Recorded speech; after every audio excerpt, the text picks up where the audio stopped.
Sam, thank you. Thank you so much. And when Sam said we met when he was wet behind his ears, he's actually being quite literal, because we've been thinking about this event ever since we shared a kayak trip together down the Potomac, thinking about this. And it's a real honor. Thank you for inviting me to do this. The other thing, I asked Sam, how long should I talk? And I told him I'd probably be finishing up my talk on the plane. I'd talk from my laptop. He said, okay, you can talk as long as you can hold your laptop. So this won't be very long, don't worry.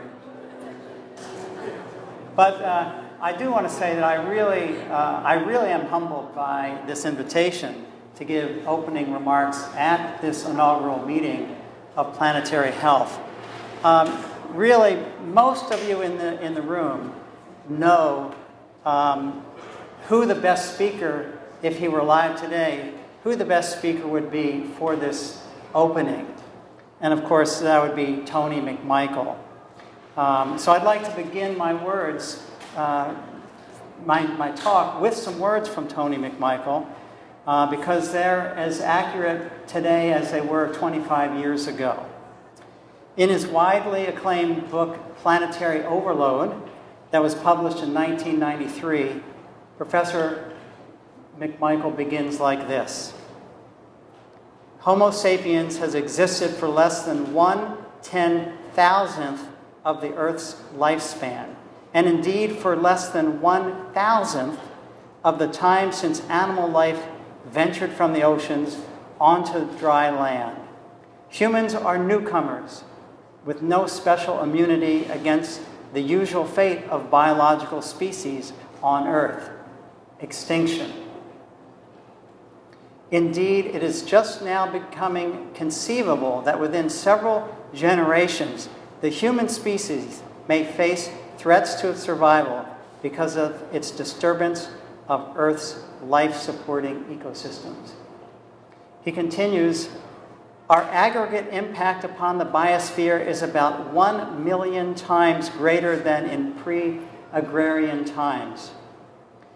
We are consequently overloading Earth's capacity to absorb otherwise non-toxic waste gases, to replenish slowly renewable resources such as soil and groundwater, and to sustain genetic and ecological diversity. It is these disruptions that comprise an unprecedented threat to our life support systems.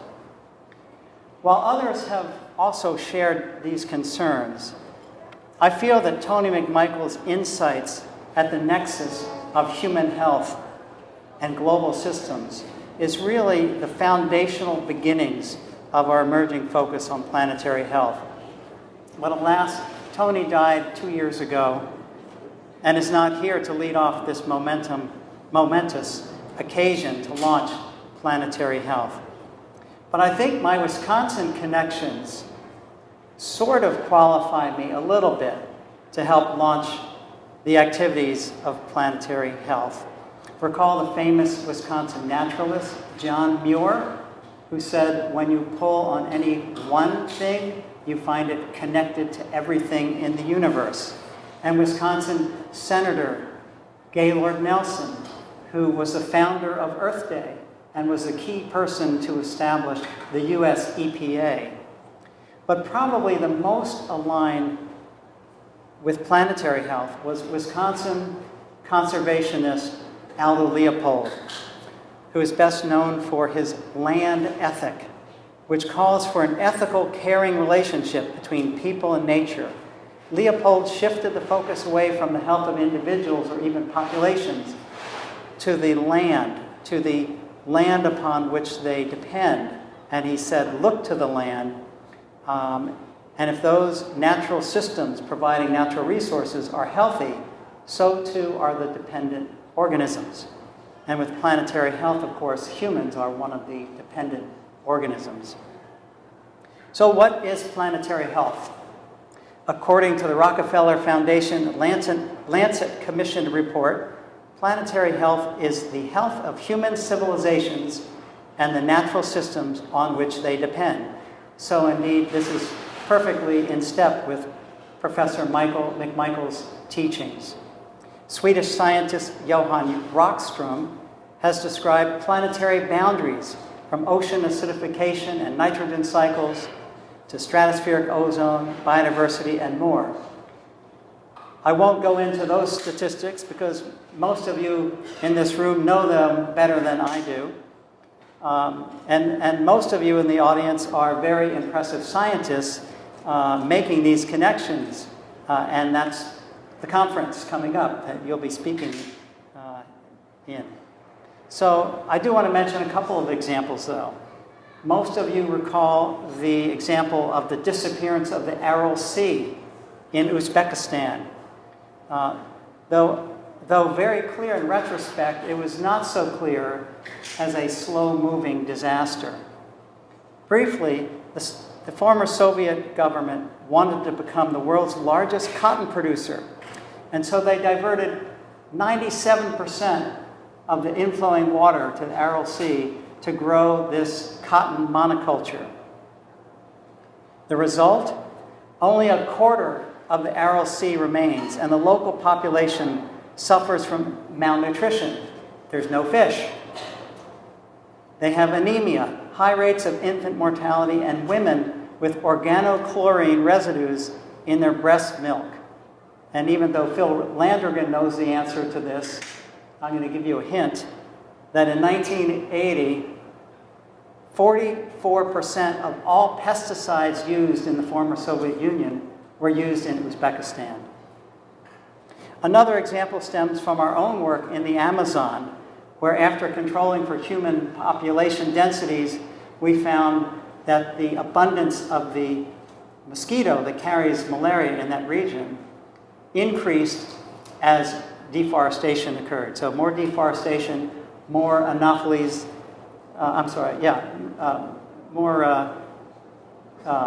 anopheles, darling-eye mosquitoes that carry malaria.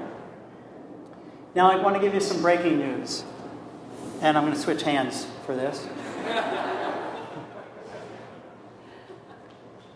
And it's an area that I am most familiar with. Last week, the Mauna Loa Observatory recorded its first ever carbon dioxide reading over 410 parts per million. The news went on to say, carbon dioxide hasn't reached that height in millions of years. It's a new atmosphere that humanity will have to contend with, one that's trapping more heat and causing the climate to change at a quickening rate. And if you don't know the health risks from climate change, then my 20 years of public speaking has failed, totally failed. So I'm assuming that you do know some of these and that I'm not a total failure. So I'm not going to talk about them. But I do want to just mention one relatively new one that includes civilization collapse and therefore is in line with planetary health. The Syrian civil war was preceded by years of drought. In fact, the worst drought in instrumental record. More than 1 million peasants moved into cities. The rural to urban migration rate was 4 times normal. This situation, combined with food price shocks, led to riots and contributed to the civil war, where 400,000 people have died so far. 9 million refugees have been fleeing. So planetary health not only addresses environmental aspects of human health, but also requisite political, economic, and social determinants as well. And Syria is a prime example. We need to redefine development. Sustainable development goals are an important step, but until we discard the global domestic product, the GDP, as a leading indicator, we are doomed to fail. GDP ignores the cost of ecological disruption, so these critical resources are invisible or externalized. How convenient. You know, we need to think of Bhutan. Bhutan has an index, they call it the happiness index. and whether or not happiness is the right word, some of the criteria that every decision must pass through includes criteria for environmental sustainability and social equity. Imagine if we in the rest of the world had those types of criteria instead of only looking at money as the be it and end all. So we can think about that type of index to strive for. In the U.S., the Supreme Court ruling on Citizens United now classifies corporations as individuals, consequently, money as free speech. One result, today's level of financial inequity between rich and poor is equivalent to that of the Gilded Age, before national income taxes even began. This is back when we had, no income tax, and they're very wealthy families. And the upward trend is alarming. It's getting worse. And many scholars agree that for environmental health solutions to be lasting, these economic disparities are a prerequisite. In the U.S., we have a new administration. We are seeing a very concerning disregard for science, which of course worries us about what kind of information will be used in decision making. I want to give you a quote that I pulled out of the news just this week from the Office of Management and Budget Director Mulvaney. He said, "Spending on climate change is a waste of your money. We're not going to do that anymore." Now, since we're spending about 11 times more in federal expenditures for oil, gas, and coal compared to renewables, I guess that means that we are spending on climate change. But we're spending to cause it rather than to solve it. So to cut to the chase, we need to be much more vigilant as to the goings-on the national politics. And strong nationalism globally will not help the cause of planetary health, where we must view the Earth's natural resources as a global commons. So I want you to imagine yourself in the International Space Station, and you're looking out at the Earth through the window. And if you look at the surface of the Earth, do you see the Earth carved up into nations? It's all one sphere. It's one Earth without anything like that. Maybe you could see the Great Wall of China, but that's about it. So I would argue that, especially for planetary health, walls should not be built no matter who pays for them. So why do I remain optimistic under these current circumstances? I've asked myself that over and over again, more and more. I heard Michael Bloomberg recently tell nations of the world not to worry about U.S. national climate change policy. Why? Cities are racing ahead already, and they're not looking back. And what if the Clean Power Plan is blocked? To be honest with you, even cities in the Midwest are halfway to the 2030 goals for the Clean Power Plan, and some are 100% there. I think Minnesota has already met those targets. So we're going to more efficient energy. And as Gary Cohn knows, there are hospitals that are going to clean energy, and they're asking themselves, gosh, this is so difficult. We're saving millions of dollars. Why didn't we do this before? Forget about climate change. We like to save millions of dollars. So think about, this is where the private sector is going, and with solar power prices dropping 80% in the last 7 years, 99% since the 1970s, and wind power is competitive on the market. I don't think the coal industry is coming back. And with chronic diseases on the rise, how painful would it be to save billions of dollars and avoided mortality and hospitalization from carbon policies that clear the air and promote physical fitness from active transportation, more walking and more biking? We've run the numbers, and it's in the billions of dollars. And this doesn't even include the enormous benefit when you think about sustainable food systems. And local sustainable gardens are blooming across the globe. So the adage remains the same: think globally, act locally.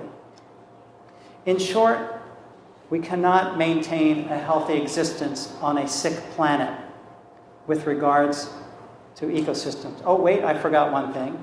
There's one other good news. How many of you have read the Pope's encyclical? Laudato, okay. So, Laudato Si, Earth as our common home, also brings another element of religious outrage and morality into the mix. So there's another reason for optimism.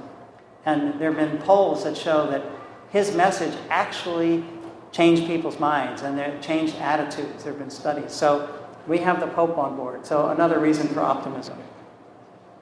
So I will end by saying that we cannot maintain a healthy existence on a sick planet with degrading ecosystems and a disrupted climate.